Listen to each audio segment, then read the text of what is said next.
கற்றது உலகளவாகவும் கல்லாதது கைமண்ணளவாகவும் இருக்கட்டும். Hello everyone, எல்லாரும் எப்படி இருக்கீங்க? நல்லா இருக்கீங்களா? இனி நம்ம பேச வர டாபிக் வந்து இன்கம் டேக்ஸ் எப்படி சேவ் பண்றது அப்படிங்கிற பர்டிகுலர் விஷயம் தான் இன்னைக்கு நம்ம வந்து பேசுகிறோம். இந்த டாபிக் போகிறதுக்கு முன்னாடி ஒரு சின்ன விஷயம் உங்ககிட்ட எக்ஸ்பிளைன் பண்ணணும் அப்படின்னு சொல்லிட்டு ஆசைப்படுறேன். ஒரு கிளாரிஃபிகேஷன் எடுத்துட்டு வரணும் அப்படின்னு ஆசைப்படுறேன். அது என்ன அப்படின்னு பார்த்தீங்கன்னா, இன்கம் டேக்ஸ் சேவிங்க்கும் இன்கம் டேக்ஸ் எவேடிங்க்கும் என்ன வித்தியாசம் அப்படிங்கிறது தான் இப்போ நம்ம கிட்ட வந்து ஒரு கிளாரிஃபை பண்ண போகிறோம். இன்கம் டேக்ஸ் சேவிங்னா உங்களுடைய இன்கம்க்கு ப்ராப்பராக டிடக்ஷன்ஸ்க்கான எல்லா டாக்குமெண்ட்ஸுமே வச்சு நீங்கள் வந்து கிளைம் பண்ணி இன்கம் டேக்ஸை சேவ் பண்ணீங்கன்னா அது இன்கம் டேக்ஸ் சேவிங் அப்படின்னு சொல்லுவாங்க.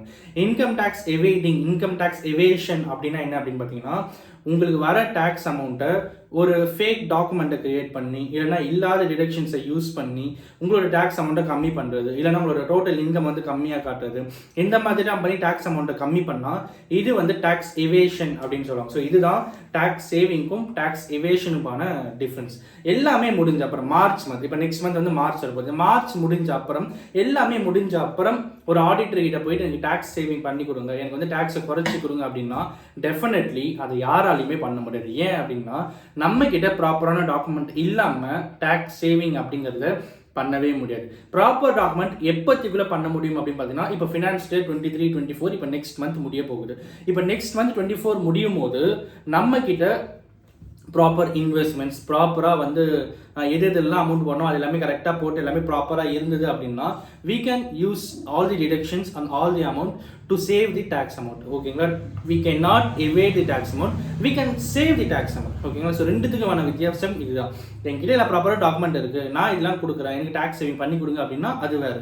என்கிட்ட ப்ராப்பர் டாக்குமெண்ட்லாம் இல்லை, டேக்ஸை கொஞ்சம் குறைச்சி போடுங்க அப்படின்னா that is tax evasion and that is absolutely illegal. ஓகேங்களா? ஸோ இப்போ நம்ம டேக்ஸ் சேவிங்கில் இருக்கிற என்னென்ன டிடக்ஷன்ஸ்லாம் யூஸ் பண்ண முடியும் அப்படின்னு பார்த்தீங்கன்னா, நிறைய பேருக்கு டக்குன்னு மைண்டில் டிடக்ஷன்ஸ் என்ன இருக்கும் அப்படின்னு பார்த்தீங்கன்னா, ஹெச்ஆர்ஏ பண்ணலாம்ப்பா, 80C பண்ணலாம்ப்பா, அப்புறம் வந்து 80D பண்ணலாம் அப்படின்ட்டு தான் ஒரு 4-5 செக்ஷன்ஸ் தான் ஒரு ஞாபகத்துக்கு வரும். பட் 21 செக்ஷனில் டேக்ஸ் சேவிங் பண்ண முடியும் அப்படின்னு சொன்னால் உங்களால் நம்ப முடியுமா? வெல், அண்ட் அஃப்கோர்ஸ் இப்போ நம்ம அந்த 21 செக்ஷன்ஸ் என்ன அப்படிங்கிறது தான் இன்னைக்கு நம்ம வந்து பார்க்க போகிறோம். ஓகேங்களா? ஸோ ஃபர்ஸ்ட் விஷயம் என்ன அப்படின்னு பார்த்தீங்கன்னா பிபிஎஃப். ஸோ இந்த பிபிஎஃப் அமௌண்ட்டில் நீங்கள் இன்வெஸ்ட் பண்ணுறீங்க, 21 வழியில் டேக்ஸ் சேவிங் பண்ணலாம். ஓகேங்களா? Various sections, 21 ways.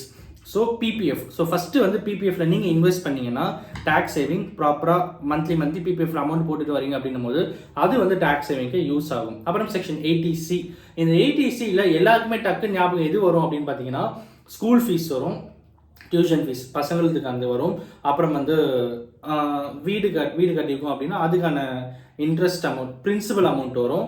ஸோ இது மட்டும்தான் வந்து டக்குன்னு எல்லாத்துக்கும் ஞாபகம். But one thing is there, that is stamp duty. So stamp டியூட்டிக்கு நம்ம பே பண்ணுற அமௌண்ட்டையும் 80C டிடக்ஷனில் கிளைம் பண்ண முடியும். அண்ட் அதுவும் 80Cயில் வரும். அதுவுமே வந்து 80Cயில் நீங்கள் வந்து கிளைம் பண்ணலாம். ஃபார் எக்ஸாம்பிள், இப்போ உங்களோட ஸ்கூல் ஃபீஸ், உங்கள் பசங்களோட டியூஷன் ஃபீஸ் எல்லாமே வந்து 1,50,000 வரல, கம்மியாக தான் இருக்குது. பட் அந்த இயரை நீங்கள் ஏதோ ஒரு ப்ராப்பர்ட்டி வாங்கியிருக்கீங்க, ஒரு லேண்ட் வாங்கியிருக்கீங்க, நாங்கள் ஸ்டாம்ப் டியூட்டி பே பண்ணிக்கிங்கன்னா அந்த அமௌண்ட்டை you can utilise for tax saving அப்படிங்கிறது தான் யதார்த்தமான உண்மை. ஸோ நெக்ஸ்ட் விஷயம் என்ன அப்படின்னு பார்த்தீங்கன்னா, நேஷனல் சேவிங் சர்டிஃபிகேட்ஸ். இந்த நேஷனல் சேவிங் சர்டிஃபிகேட்ஸ் அப்படின்னு வரும்போது பாண்ட்ஸ். ஸோ இந்த பாண்டில் என்ன இதெல்லாம் வந்து நம்ம ப்ராப்பராக பண்ணணும் அப்படிங்கிற எல்லா விஷயமுமே அந்த நேஷனல் சேவிங் சர்டிஃபிகேட்டில் வந்துடும். அடுத்து வந்து பார்த்தீங்கன்னா டேக்ஸ் சேவிங் எஃப்டிஸ், ஃபிக்ஸட் டெபாசிட்ஸ். பேங்க்கில் போய் நீங்கள் கேட்டிங்கன்னா ப்ராப்பராக கைட் பண்ணுவாங்க.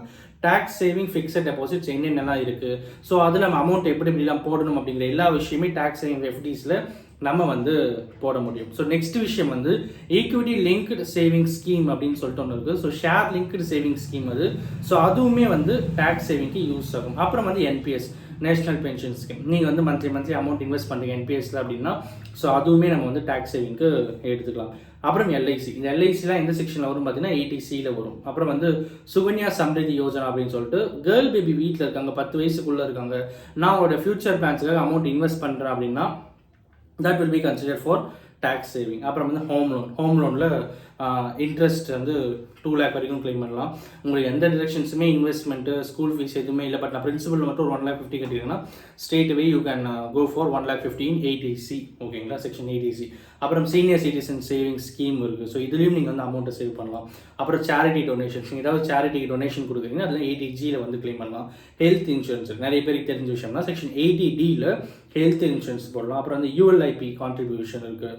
அப்புறம் வந்து ஃபிக்ஸட் டெபாசிட்ஸ் வந்து டேக்ஸ் சேவிங்லேயே ஃபிக்ஸட் டெபாசிட்ஸ் இருக்குது, அதுவுமே நீங்கள் வந்து யூஸ் பண்ணலாம். அப்புறம் வந்து ஹெச்ஆர்ஏ வந்து ப்ராப்பராக நீங்கள் எவ்வளோ அமௌண்ட் பே பண்ணுறீங்க, அது உங்களுடைய டிரெக்டாக உங்களுடைய சேலரி பேயிங் பர்சன் வந்து கரெக்டாக அமௌண்ட்டை வந்து ஹெச்ஆர்ஏல கொடுத்துருக்காங்களா என்ன அப்படிங்கிறதையும் நீங்கள் வந்து ப்ராப்பராக ஹெச்ஆர்ஏல வந்து போடலாம். அப்புறம் செக்ஷன் 80Dயில் ஹெல்த் இன்சூரன்ஸ் பிளான் இருக்குது. 80GG ஆன் ஹெச்ஆர்ஏ அப்படின்னு சொல்லிட்டு ஒன்று இருக்குது. அது என்ன அப்படின்னு பார்த்தீங்கன்னா, உங்களுக்கு நீங்கள் வந்து ரெண்டலில் இருப்பீங்க, பட் உங்களுடைய எம்ப்ளாயர் வந்து உங்களுக்கு ரெண்டல் வந்து கொடுத்துருக்க மாட்டேன், நீங்கள் உங்கள் ஓன் மணியில் ரெண்ட் கொடுத்துருப்பீங்க.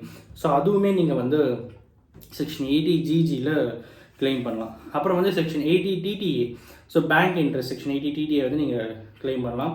அப்புறம் வந்து பார்த்தா tax benefits on home loan, இந்த ஹோம் லோனில் 2 lakh வரைக்கும் டேக்ஸ் பெனிஃபிட், அப்புறம் 1,50,000 வரைக்கும் டேக்ஸ் பெனிஃபிட். அப்புறம் வந்து பர்டிகுலர் இயர் இருக்குது, அந்த 2016 நினைக்கிறேன், அந்த இயருக்கு அப்புறம் நீங்கள் ஒரு வீடு வாங்கியிருந்தீங்கன்னா அதில் தனியாக ஒரு டேக்ஸ் சேவிங் இருக்குது. ஸோ இது எல்லாமே ஹோம் லோன் பெனிஃபிட்ஸ் அப்படின்னே சொல்லலாம். அப்புறம் டியூஷன் ஃபீஸ், இந்த டியூஷன் ஃபீஸ் அப்படிங்கிறது 80Cயில் வர ஒரு விஷயம்.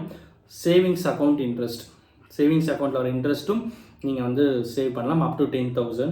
அப்புறம் செக்ஷன் 80E எஜுகேஷன் லோன் நீங்கள் வாங்கியிருக்கீங்க, இது பிரின்சிபல் கட்டிட்டு இருக்கீங்க, இன்ட்ரெஸ்ட் கட்டிங்கன்னா அதில் இருக்கிற இன்ட்ரெஸ்ட் அமௌண்ட் அது எல்லாமே வந்து நம்ம கிளைம் பண்ணலாம். அப்புறம் செக்ஷன் 80G ஆன் டொனேஷன், நீங்கள் டொனேஷன் பே பண்ணியிருக்கீங்க, அதில் நீங்கள் 50% வரைக்கும் நீங்கள் டொனேஷன் பண்ணலாம். சப்ஜெக்ட் டு அந்த அமௌண்ட் வந்து பேங்க் மூலிமா ட்ரான்ஸ்ஃபர் ஆகணும். சில rules and conditions, terms and கண்டிஷன்ஸ்லாம் இருக்குது. அப்புறம் வந்து எஜுகேஷனுடைய இஎம்ஐயும் நம்ம வந்து டேக்ஸ் சேவிங்கில் யூஸ் பண்ணலாம். இதை தாண்டி நிறைய விஷயங்கள் இன்கம் டேக்ஸ் ரிலேட்டாகவே வந்து பேச வேண்டியது இருக்குது. அண்ட் இதில் உங்களுக்கு வேறு ஏதாவது டவுட்ஸ் இருந்தால் என்னுடைய கீழே இருக்கிற gautam.money@gmail.com அப்படிங்கிற மெயிலில் நீங்கள் வந்து காண்டாக்ட் பண்ணி கேளுங்க. இல்லைனா இன்ஸ்டாகிராம் அக்கௌண்ட் நம்மக்கிட்ட இருக்குது, அந்த இன்ஸ்டாகிராம் அக்கௌண்ட்டில் நீங்கள் வந்து டிஎம் பண்ணுங்கள். ஸோ அதில் உங்களுக்கு வந்து ப்ராப்பராக ஒரு கைடன்ஸ் அப்படிங்கிறது நான் உங்களுக்கு வந்து டேக்ஸ் சேவிங்காக கொடுக்கறதுக்கு அங்கே ரெடியாக இருக்கும் அப்படின்னு சொல்லி இந்த வீடியோ முடிக்கிறேன். அண்ட் அஃப்கோர்ஸ் இந்த வீடியோ ஒருத்தருக்கு நாலேஜ் ஷேருங்க இருக்குன்னு சொல்லிட்டு நான் நம்புகிறேன். Thanks so much.